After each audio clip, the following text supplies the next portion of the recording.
Now, Edward R. Murrow, and the voices of President Harry Truman, Dwight D. Eisenhower, Herbert Hoover, Winston Churchill, Clement Attlee, Connie Mack, General George C. Marshall, Senator Kenneth Wherry, Congressman Joe Martin, the 1st Marine Division, and the city of Peoria. In the second performance of Hear It Now, a full hour program to be heard tonight and every week at this time.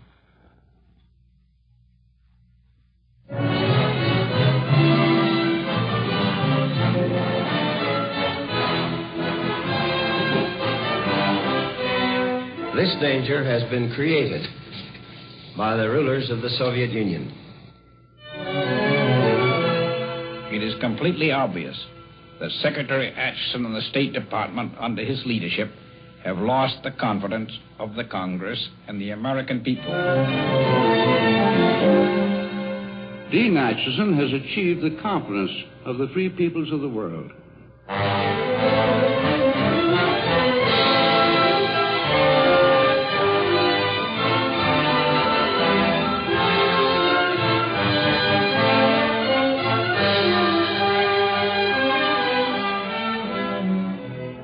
Hear It Now.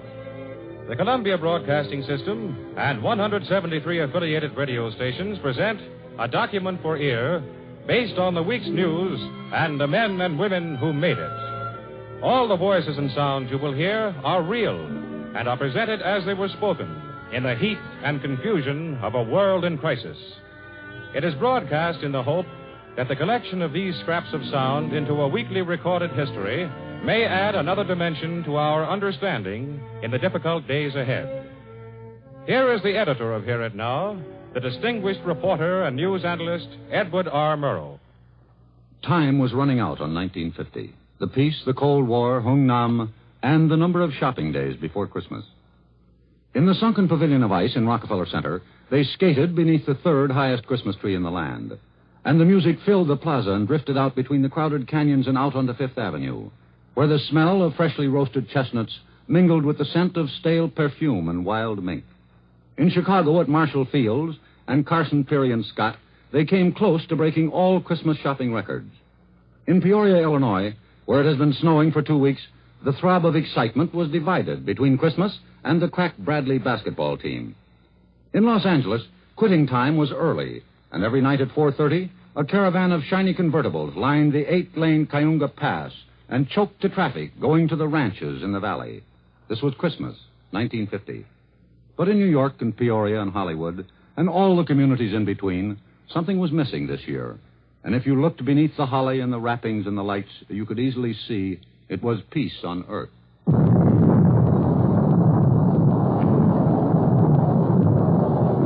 blast of sound you hear comes from the 16-inch guns of the Big Mo, the battleship Missouri. As she stood off the east coast of North Korea and protected the quickly shrinking UN beachhead on the frozen sands of Hung Nam, where American foot soldiers were desperately trying to keep their feet on Korean soil. As the Missouri pounded away at the hills above the beach, other big guns of the UN Armada joined the barrage, as the Navy sent its carrier-based Corsair planes in to attack the enemy guns in the ridges. Listen.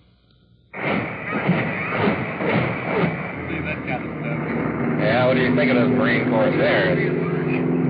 Now, those Marine Corsairs are pretty swell things to have around.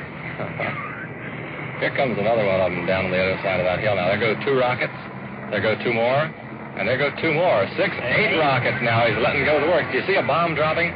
Let's hear how many explosions we hear. 4, 6, 8. There was a 9th. He must have dropped a bomb, too. There goes another one. 4. 6. Look how low he's gone.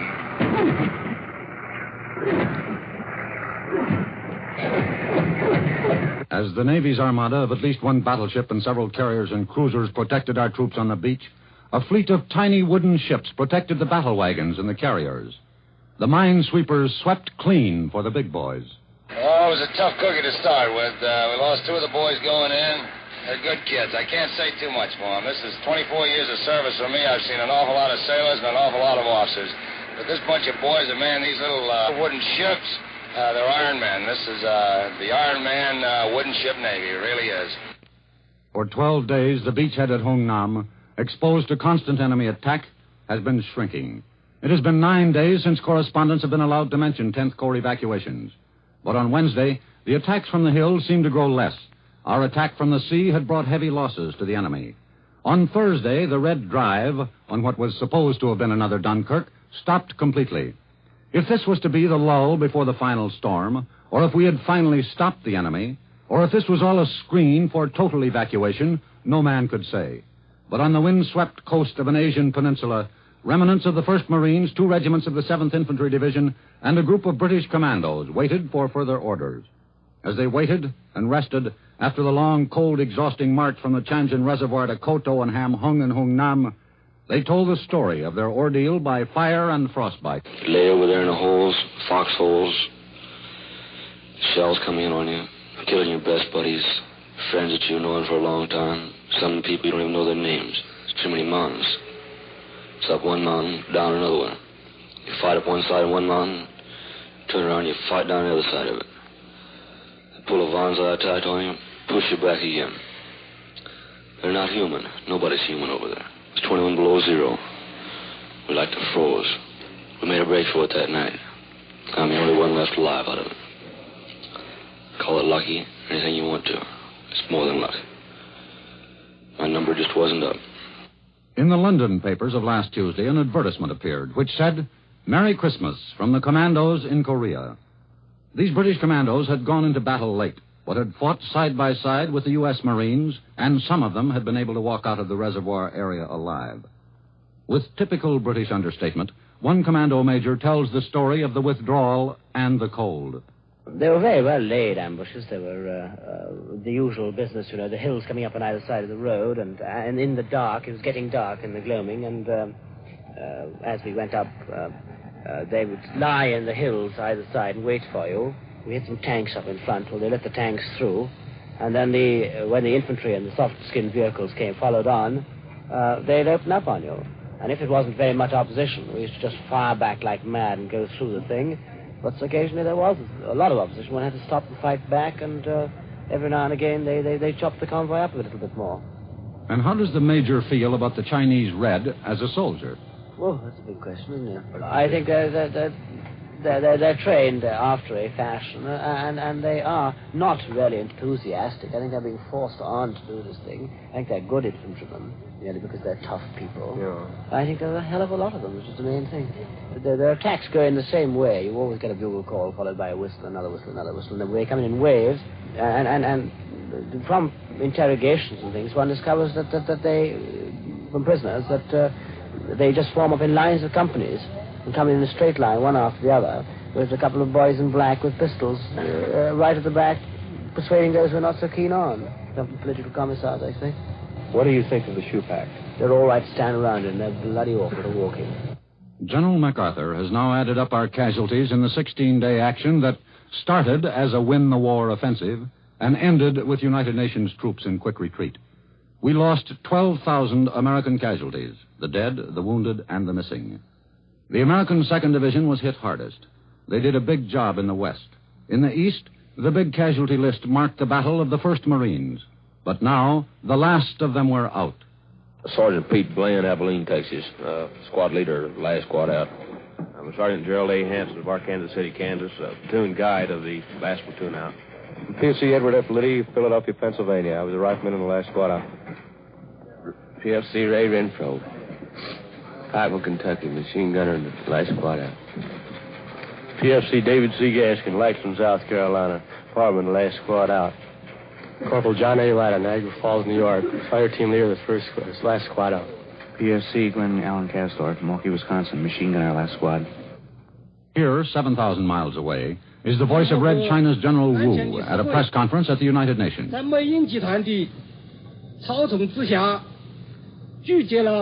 When he announced that his government had sent him here to press charges against the United States' aggression in Formosa and Korea, and that because he had been unable to take his seat at the Council of Nations, he was returning to Beiping.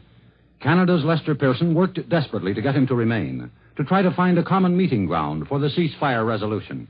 Our group did send an official communication to Mr. Wu, the representative of the Peeping government, and we repeated that communication with the knowledge of Mr. Wu to the Minister for Foreign Affairs of the Central People's Government of the People's Republic of China in Taiping. It is as follows. The purpose of this ceasefire in Korea will be to prevent the conflict from spreading to other areas, to put an end to the fighting in Korea, and to provide an opportunity for considering what further steps should be taken for a peaceful settlement of existing issues in accordance with the purposes and principles of the United Nations. General Wu, through his interpreter, wished us all a Merry Christmas. He rejected the ceasefire resolution, said it was just a trap to give the Americans more time to regroup. Later, his government made the rejection official. Ladies and gentlemen, we have come here to strive for peace. We have proposed to the United Nations Security Council that effective measures be adopted in order to stop aggression and to restore peace, to bring about the withdrawal by the United States government of its armed forces of aggression against China's territory, Taiwan, the cessation of its intervention in the internal affairs of Korea, and the withdrawal of all of its armed forces of intervention in Korea. But unfortunately, though not unexpectedly, the United Nations Security Council, under the manipulation of the Anglo-American bloc, rejected the rightful proposal for peace of the Central People's Government of the People's Republic of China. Now, there's not going to be a question period, but we do welcome questions mailed to our hotel. And this is the end of the conference. And there was an unrehearsed, unedited voice from Northeast Korea, which answered another question. How did the North Koreans up near the Yalu River greet the arrival of the American troops? I noticed that those people were particularly happy to see the Americans, and in this one town up above on the eastern side of the reservoir where I was at one time, that was the first time that they had been given the opportunity to vote in 40 years, and they were somewhat surprised also to see that we didn't take their rice away from them, and actually they were sort of bent toward being with us.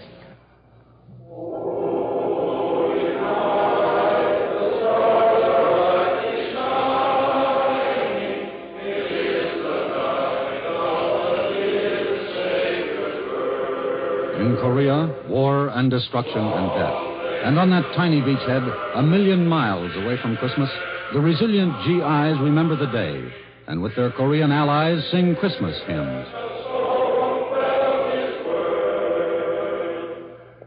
At Lake Success, the war of words, and delay and confusion, and a feeling of despair. In New York, the teeming, celebrating throngs, and in Washington, a little of each, all tied up with its own kind of red ribbons. Congressmen who couldn't wait to go home.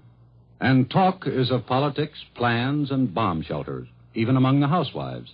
I'm used to being misrepresented, but I did say laughingly to some friends that if a guided missile, there were such a thing as a guided missile, it would probably be addressed to my house because of the fact that I'm the former wife of General Douglas MacArthur. That was the voice of Mrs. Alf Heiberg, who was the first wife of General MacArthur. Mrs. Heiberg has a very old and beautiful home in the suburbs of Washington, and she's having considerable trouble in building a bomb shelter for 100 or so of her friends. So we started to construct what I thought would be a bomb shelter large enough to hold about 100 or 150 of our neighbors until the district got around to making their own bomb shelters for our safety. We have what you call red tape. Not only did they want complete plans of this house that was built in 1800, but they even wanted every pipe in the house for the plumbing, I suppose, on account of in case the pipes would burst and my neighbors would be in the cellar. We would, instead of having an atomic bomb, we might have a swimming pool.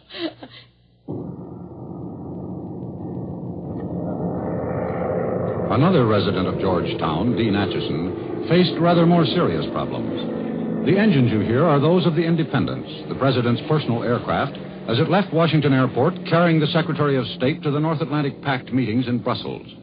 It was perhaps the most important mission of Mr. Atchison's career. General George Marshall had gone to the airport to see the Secretary off. We held a microphone between them.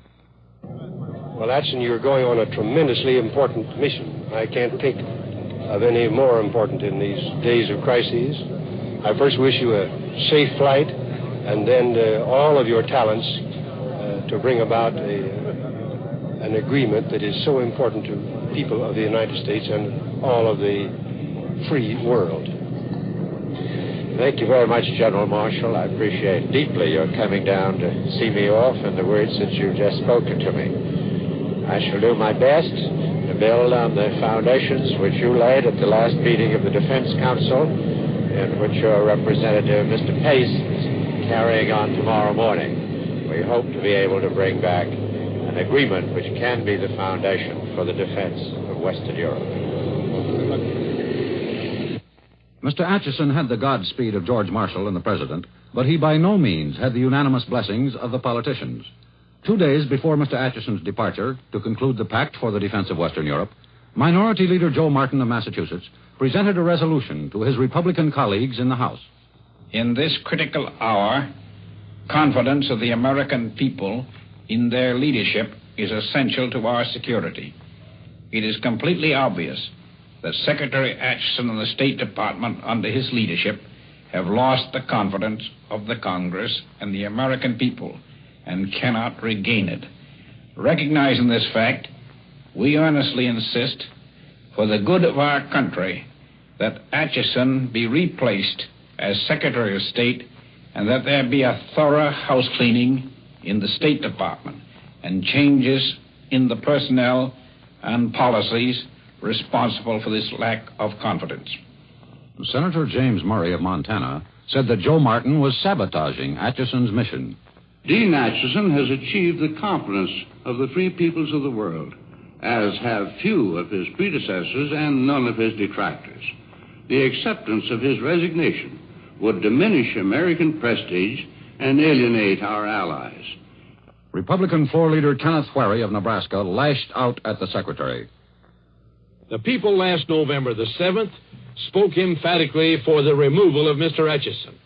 In the 82nd Congress convening next January the 3rd, the people's lack of confidence in Mr. Atchison will be evidenced in many new faces in the Senate and the absence of Mr. Atchison's supporters who were repudiated. Democratic Senator Fulbright of Arkansas, who 3 years ago had asked Harry Truman to resign his office, rallied to the defense of Atchison. This condemnation of the Secretary of State, our representative at the conference, will largely, if not completely, destroy his influence and consequently our nation's influence at this conference. Certainly this action has caused confusion and uncertainty in the minds of our allies. If the Republicans desire to change our foreign policy, which I assume they do, I submit that they have approached their objective in a misguided and irresponsible manner, unworthy of a great party. The Republicans in the House called for Mr. Atchison to be fired. The Republicans in the Senate called for Mr. Atchison to be fired. The President answered them with a ringing statement. I refuse to dismiss Secretary of State Atchison. If communism prevails in the free world, Atchison would be among the first, if not the first, to be shot by the Reds. In Brussels, Mr. Atchison and 11 other foreign ministers made progress. They agreed on the groundwork for the total defense of peace in Europe. They agreed to try to get 150,000 Germans into their Western Army. The President promised to send more troops to Europe as soon as they are ready.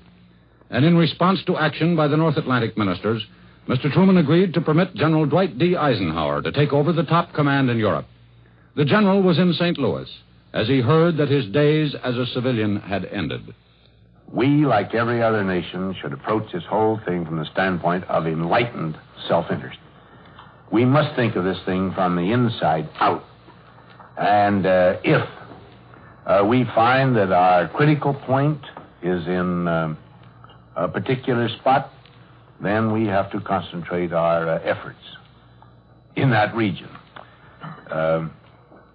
We can't be can I say, in a broad and big basis, just the savior of the world without having a definite plan that establishes priorities, interests, special interests, and working on that basis. Otherwise, I think we would be on the wrong foot.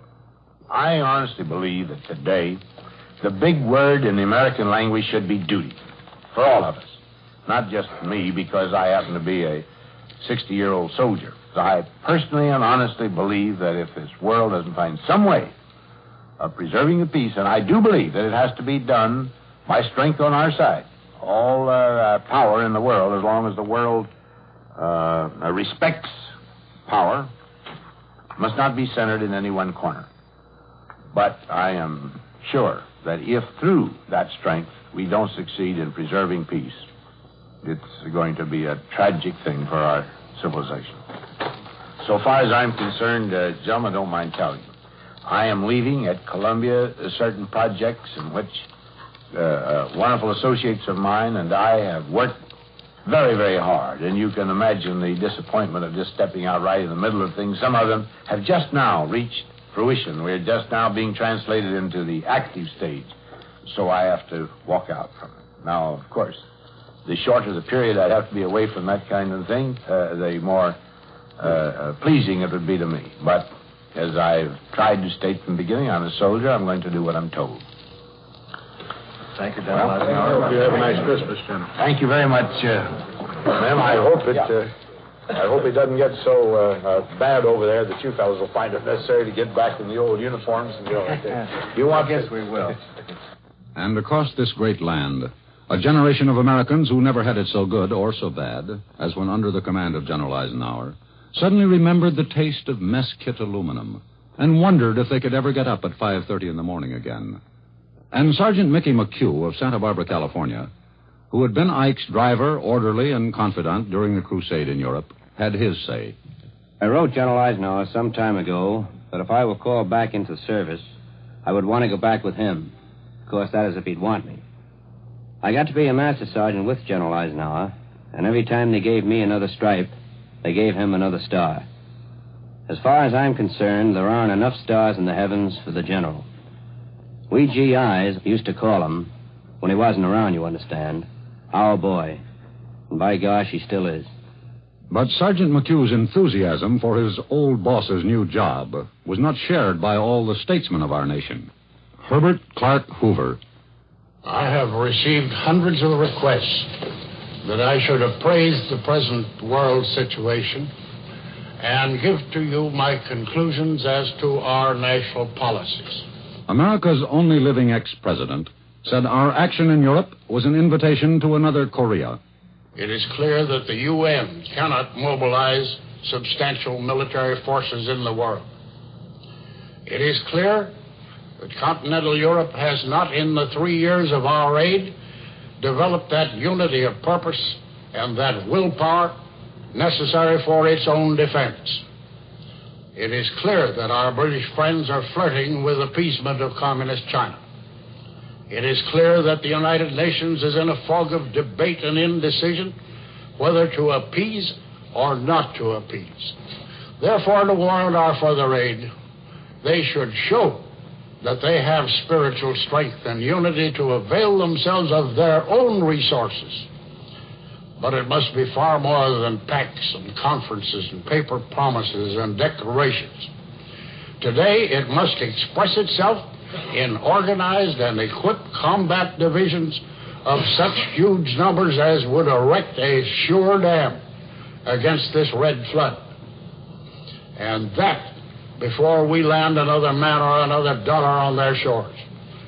Otherwise, we shall be inviting another Korea, and that will be a calamity to Europe as well as to us.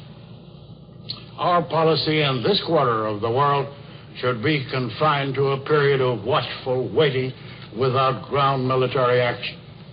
Mr. Hoover spoke the night before last. That same evening, Judge Robert Patterson, former Secretary of War, took the opposite stand. This is no time to withdraw our forces to our own shores, as some Americans are whispering. That is the counsel of discouragement, despair, and defeat. To those who suggest that, I remind them that such a withdrawal would mean the loss to the cause of freedom of 250 million people in Western Europe. About 3 hours ago, Secretary of State Atchison, just back from Brussels, held a news conference. He summarized the results. And then, in these words, the Secretary of State took note of speeches by Mr. Hoover and others. Now, all along, there have been people who didn't believe that we could build the strength we need by working with our allies. They thought that instead we ought to let our allies go their own way, while we withdrew to a defense of this hemisphere alone. Now, the trouble with this argument, and the reason why the Congress and the President and our military leaders and all the other responsible authorities in this government have rejected it, is that if you look at it closely, it turns out to be a prescription for defeat. The effect of this course would be the following. It would enable the Soviet Union to make a quick conquest of the Eurasian land mass. This would put the Soviet Union in possession of military resources vastly superior to our own. It would also give the Soviet Union positions of huge strategic advantage. The Soviet Union would then be in a position to develop this military advantage so as to eliminate our military power. This course would so strengthen the Soviet Union that it would make settlement on any question impossible except on Soviet terms. This course would confront the United States with the eventual choice between capitulation to Soviet terms of so-called peace or to fight under serious handicaps without allies and with the Soviet Union made stronger in the meantime. Such a course would also have an important effect upon our national morale. To write off the spiritual and cultural and religious ties with the free world would undermine our integrity and the vitality of our free system. In short, this would be self-defeating. It would lead only to surrender and defeat. Our allies and ourselves are moving ahead to help build our common strength. They need our help in order to get their defenses moving quickly enough. If we throw them to the wolves, we ourselves would be the weaker for it, and the Soviet Union would be stronger. We will not throw away the progress we have been making and sit shivering in the storm cellar, waiting for fate to come and get us. The confusion of voices failed to bring the issues into clear focus. We remain divided in our purpose. The debate continues, not always on a very high level. And our ears remembered another dark hour, almost 10 years ago, when there was fear and uncertainty, and 4 lines of poetry to brace a nation. We take 30 seconds now for Longfellow, to Roosevelt, to Wilkie, to Winston Churchill. I can hear it now. The other day, President Roosevelt gave his opponent in the late presidential election a letter of introduction to me. And in it he wrote out a verse in his own handwriting from Longfellow, which he said applies to you people as it does to us. Here is the verse. Sail on, O ship of state. Sail on, O Union strong and great. Humanity, with all its fears, with all the hopes of future years, is hanging breathless on thy fate.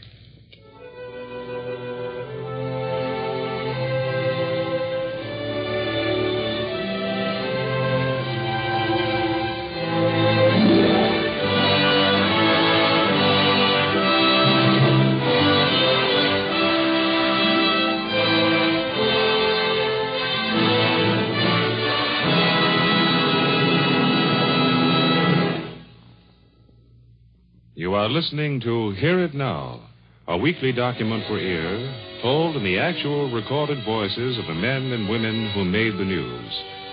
The program continues immediately after this pause for station identification. This is CBS, the Columbia Broadcasting System.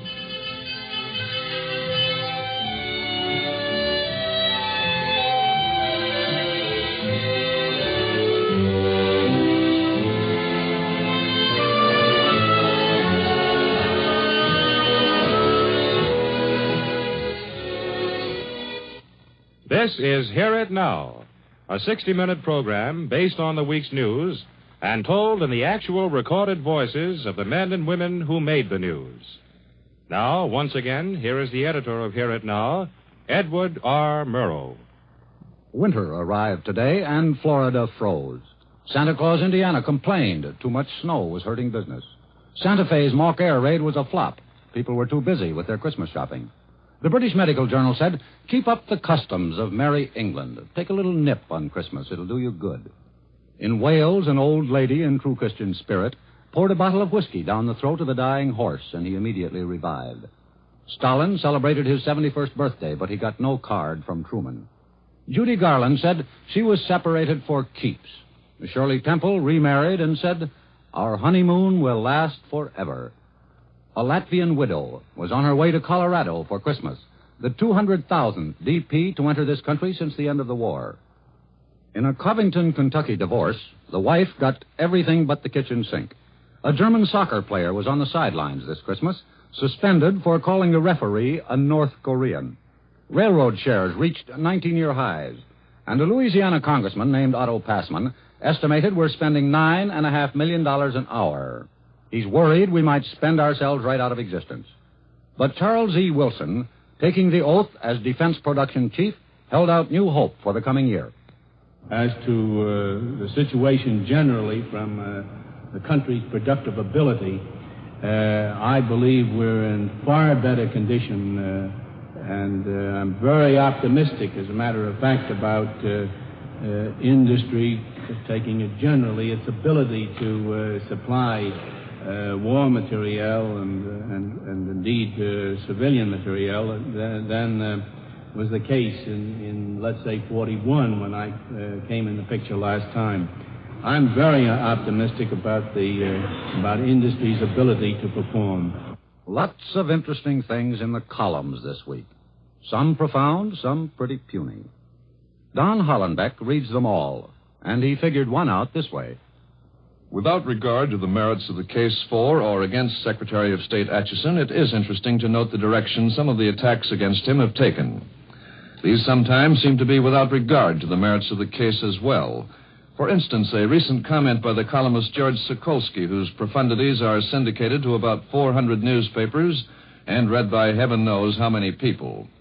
Mr. Sokolsky wrote that he had never understood Dean Atchison until he saw him on television the other day reading a foreign policy speech. The columnist made his build-up with all the stops out, as he wrote. The atmosphere was tense. Americans were being killed. Bombs were exploding. Blood discolored the Korean snow. But there, Mr. Sokolsky wrote, sat Atchison, cold and aloof, a voice untampered by emotion. That's the way it was in my paper, a voice untampered with emotion, a face untouched by anxiety. Dean Atchison droned away. The columnist continued, apparently unconscious of all this. Well, Mr. Sokolsky's comments must be placed in the non sequitur or irrelevant allusion classification of commentary. If Secretary Atchison had just done some mugging, or if he had perhaps thrown his script into the air, burst into tears, and rushed from the studio, Mr. Sokolsky might have been more impressed by his statesmanship. But it seems plain that since he was able to keep control of himself, Mr. Sokolsky thinks the Secretary ought to quit. We have noted considerable space in the press recently devoted to another outburst of emotion, a personal encounter between the columnist Drew Pearson and the senator from Wisconsin, Joseph McCarthy. The accounts have gone into great detail to give each side's version of this encounter, which, in a way things sometimes do have of happening appropriately, occurred in a cloakroom, but an exclusive one, we understand. Beyond yielding another tidbit for cloakroom gossip, we have not noted that the Pearson-McCarthy punching match or the comments which followed it contributed very much to a solution of our problems or even affected them very much, one way or another. Good evening.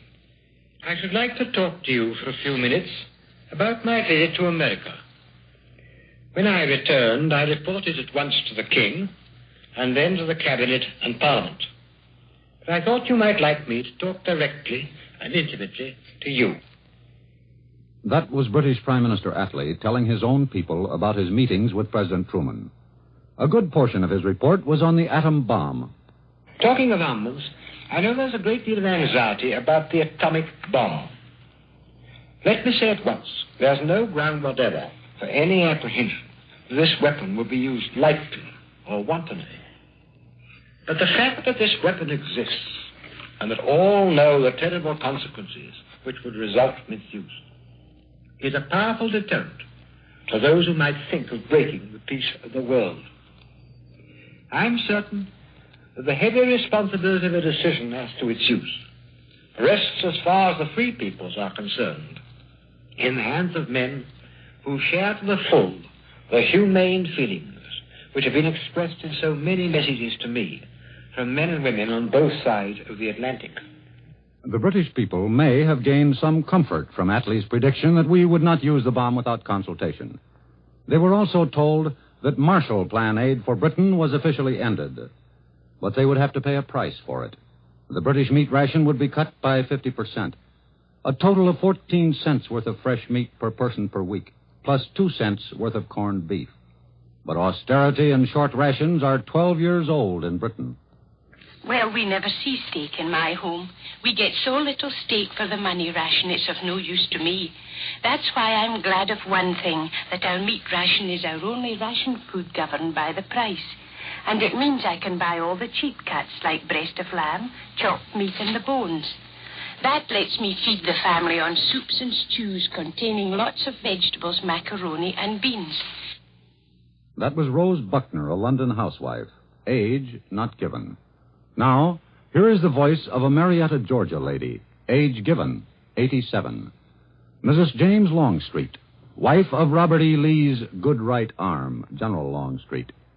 Mrs. Longstreet, who responded to McKinley's call in 1900, who heard Wilson cry out for a war to end wars in 1917, who answered FDR's mobilization plea by working 700 consecutive days at the Bell Aircraft Factory in Georgia, heard Harry Truman's speech last Friday night, and announced that she was grabbing her welder's torch and rallying to the colors again.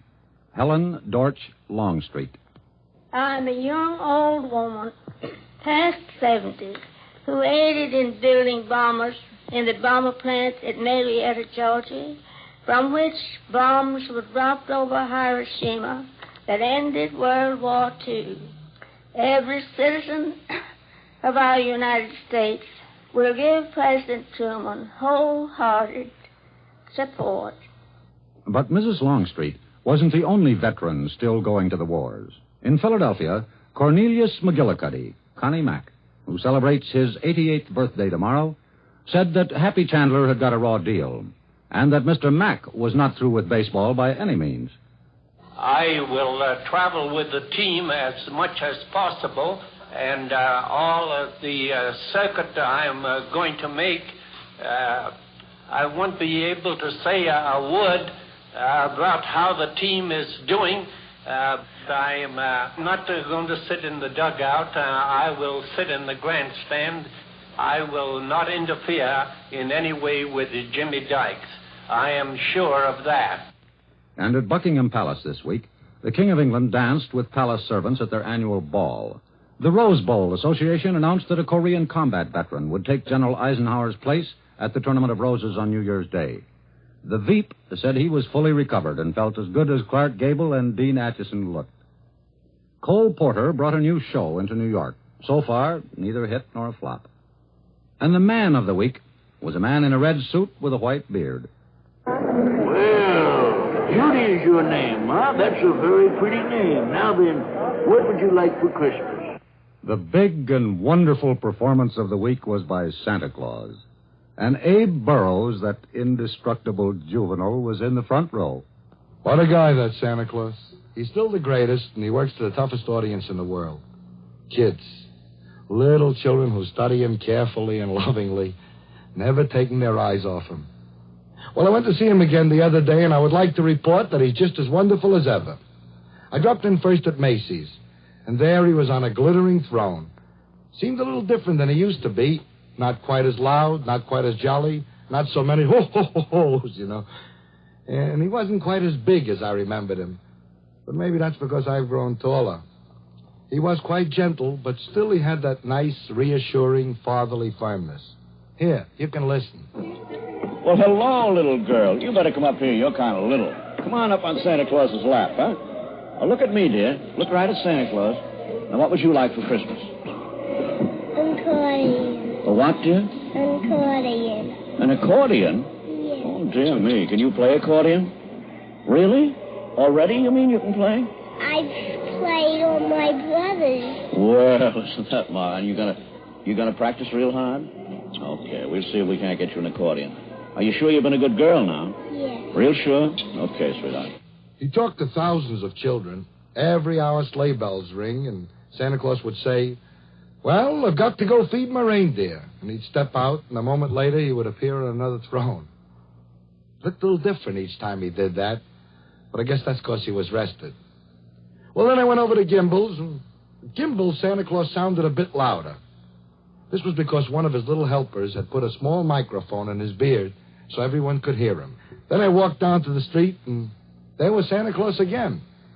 This time he wasn't quite as comfortable as he was in the stores. He was kind of cold, and he stood on a piece of cardboard to keep his feet warm.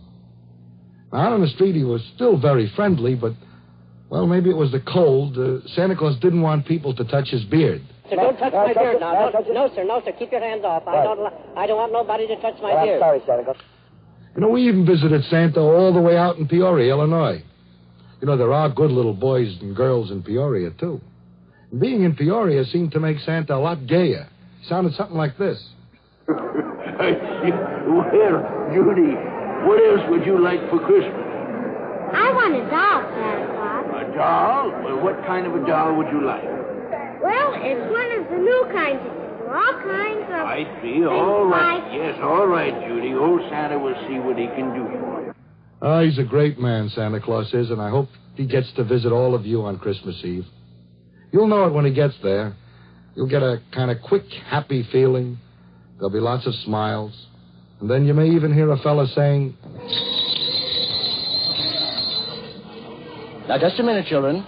I've got to go out and feed the reindeers. The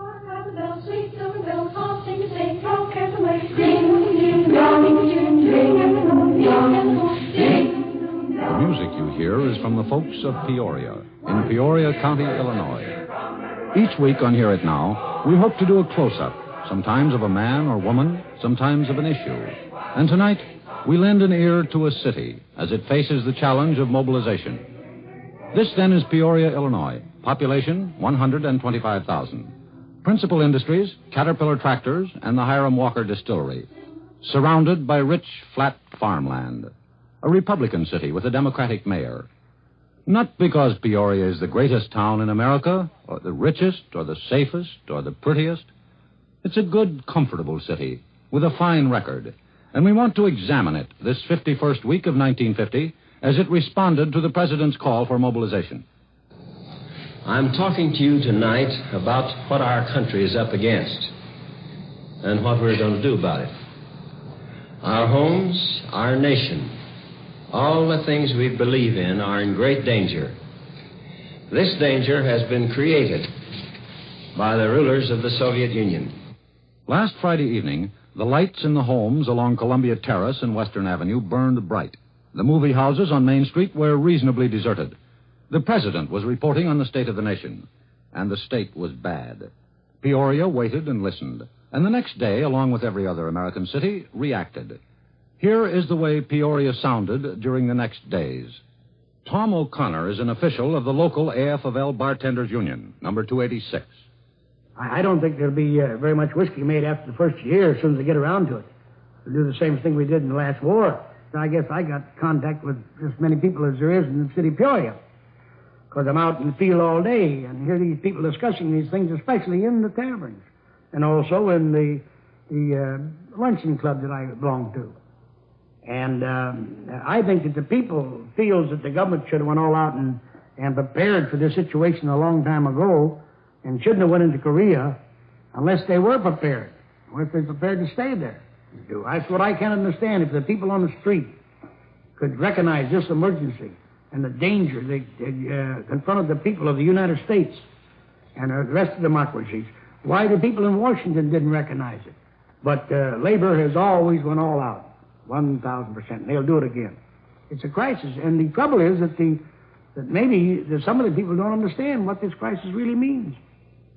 They don't know that this thing has been coming on since Lenin and Trotsky overthrew the regime of Kerensky. That was in 1917. That they appropriated $1 million for world revolution then, and they never deviated one bit from that program. And they're still going down the road for that program. So you see, we're up against an ideology and not men. I think that the average bartender feels the same way. The president said, "We have a big job ahead. We are expanding our armed forces." Louis Jovanovich, chief clerk for all three of Peoria's draft boards, said, "Well, today, the three boards in Peoria County have inducted approximately 250 men. And the calls are expected to be doubled after the first of the year." On Saturdays in Peoria, the streets are lined with cars, bumper to bumper, in front of the supermarkets and spilling over into the parking lots in the rear. And we asked a grocer in the East Bluff section if he felt the threat of war was affecting our eating habits. People seem to be buying just a little bit more of the items that they recall being short in World War II. They're picking up maybe an extra package of pepper, an extra sack of sugar, and extra flour, a few of the spice items. And a lady shopper said, "You don't eat as many steaks as you used to, hamburgers and so forth, and you cut out on a lot of extra soft drinks and that sort of thing. We should go all out for mobilization, and that we should definitely get this thing over with so our boys can live again." Peoria is 1,000 miles from the Atlantic and 5,000 miles from Moscow by way of the North Pole, and perhaps not a primary target if war comes. But the people of Peoria no longer think they are completely immune. And it is presented somewhat of a problem to Mayor Joseph Malone. From what I have read, there seems to be a dispute as to the necessity of construction of bomb shelters. However, if the state or national governments feel they should be constructed, I know it will be done, and I know that cost thereof must be assumed by the federal or state, or both, as the city has no funds for such purposes.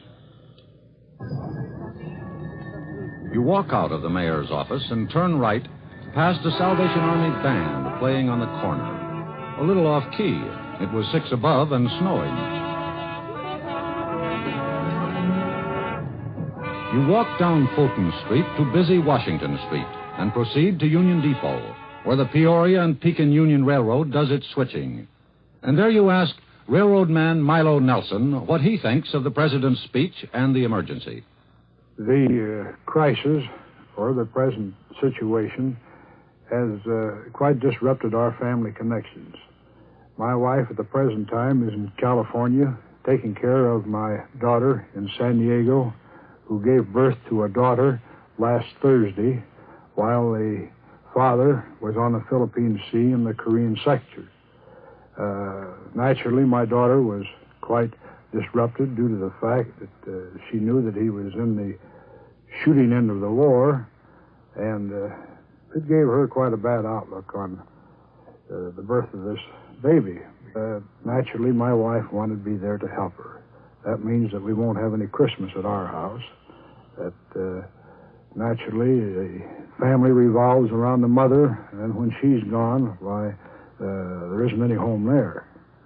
So I guess we're going to have to go and eat with some of the neighbors or some of our relatives for our Christmas dinner.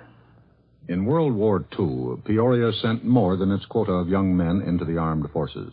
Had a crack engineering battalion building the Lido Road in Burma. Hopes it won't ever have to send its men again, but stands ready. Herbert Epperly speaks for some of the veterans. Those of us that did spend some time in the Army, most of us are civilians. We're civilian soldiers, and we have no great desire to go back. But it seems to me that conditions as they are now are out of our hands, and in the hands of foreign powers, and they're more or less forcing us to come back. And certainly if I have to go back, I'm not anxious to go back, because since I've come home from the Army, I've married, now I have a child, built a home, I'm pretty well along in my career. I don't relish the idea of going back. However, I feel that the position we're now in, we have no choice. In the days ahead, each of us should measure his own efforts, his own sacrifices, by the standard of our heroic men in Korea. In Peoria last Saturday, none of the boys were back from Korea. But there was a mother with a boy in the 1st Marine Division who was presumably safe. But there had been no mail for many weeks. Mrs. Florence Hughes. Up until the last of this month, I have received 2 letters. And the last letter was on the day of this last big invasion, and I haven't heard from him since. He told me that it was very cold. It was between 25 and 30 degrees below zero, and that each morning that the boys would awaken, that there would be so many of his buddies froze to death. It was very cold, and he said that we folks just didn't know what was coming off over there. It was terrible. He said, Mother, we're waiting. He says, if any more of these Chinese come down out of the mountains, our life won't be worth a snowball and H.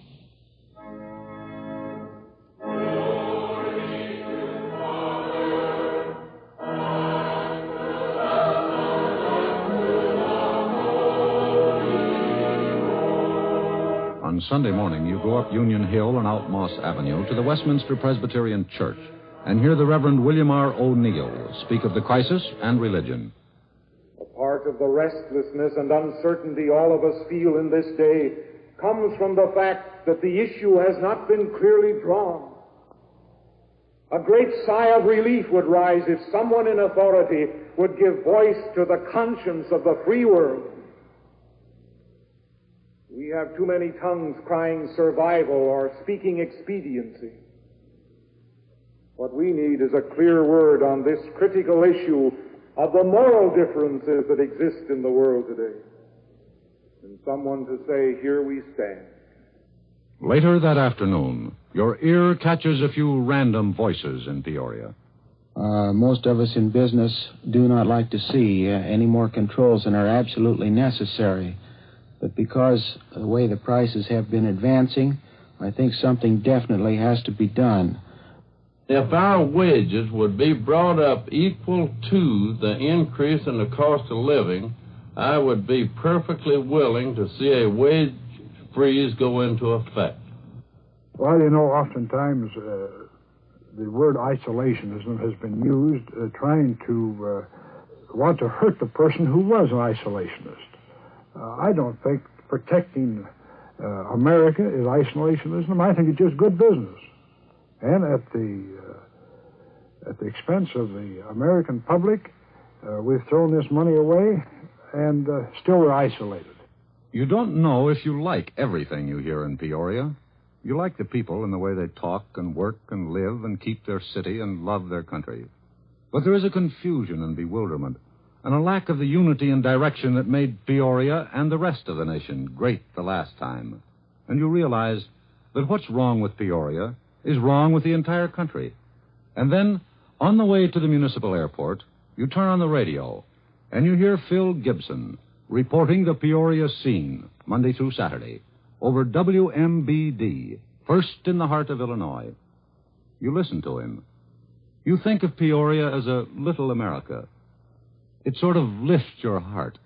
Here among our dying elms and perhaps a few political chestnuts, our snow and our gripes, hometown and fireside problems still are high on the agenda, but an interloper has crept into an otherwise lush Christmas season. This new crisis, this portent of dire days to come. Peoria will give as she always has. She'll prepare. She'll send her sons. Peoria will produce with a lavish heart, perhaps bellyache with a caustic tongue. But this is Peoria. She will not be weighed and found wanting.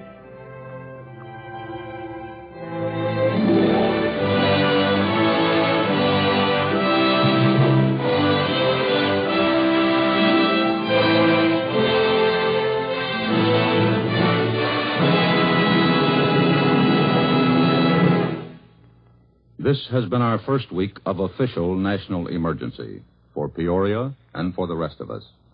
Business has been better than usual. Taxes may go up. Profits may be reduced. We may work longer hours, but not yet. Government has sought, often in vain, for men who might be touched with greatness to serve it. Powerful voices have been raised to demand that the intelligent and promising student should be exempt. Do they mean that only the stupid should serve? We have heard speech after speech demanding that we acquire great strength, and not a few demanding that we hoard that strength here, on this continent, until we are assured that our allies are strong enough not to require it for their survival. We have urged unity and sacrifice upon our allies. Have you observed unusual unity or demands for real sacrifice here at home? Do you know in all history of a people who has been great unless their leaders demanded it? And has any greatness been demanded of you recently? The news from Korea has not been dramatic. Death by freezing takes time. Imagination is no substitute for experience, and we are inclined to think that because a thing happens a long way off, it doesn't happen at all. But it does. That is why we have tried to bridge distance tonight with the voices of some of the men who are there. We sent them there. Their defeat is our defeat. Their weakness is our weakness. We cannot share their final agony, cannot bring them home for Christmas. But we can realize that they and we are in a war. We can conduct our great national debate with more restraint, can appreciate that time works for those who use it. And we can, as free men and women, accept and welcome the demands that are belatedly being made upon us. On behalf of Fred Friendly and myself, and the many individuals here at CBS and at radio stations throughout the country who have contributed to this program, permit me to wish you the best possible Christmas. Our favorite Christmas card this year carries this text: "The night is long, and pain weighs heavily, but God will hold his world above despair. Look to the east, where up the lucid sky the morning climbs. The day shall yet be fair."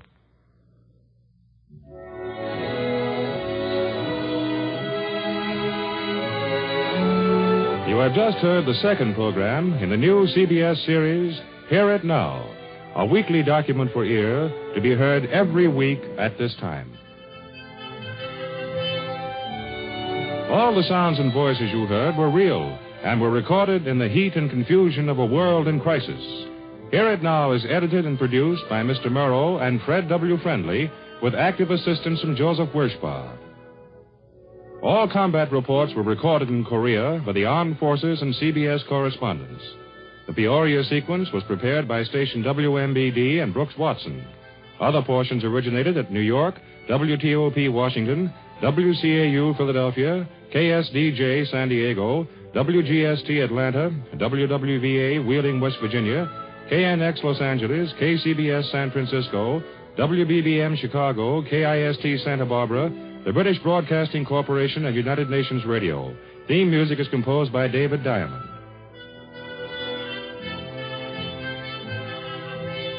Edward R. Murrow can be heard each weekday evening over most of these stations at 7:45 p.m. Eastern Standard Time. Warren Sweeney speaking.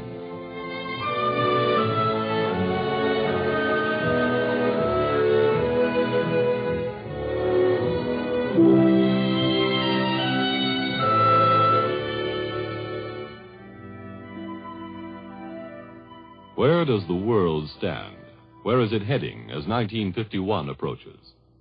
On Sunday, December 31st, the last day of the year, CBS will bring you a timely, exciting appraisal of the world situation and some of the answers to these vexing questions when 10 top CBS correspondents are heard in a special broadcast entitled The Challenge of the 50s, Years of Crisis.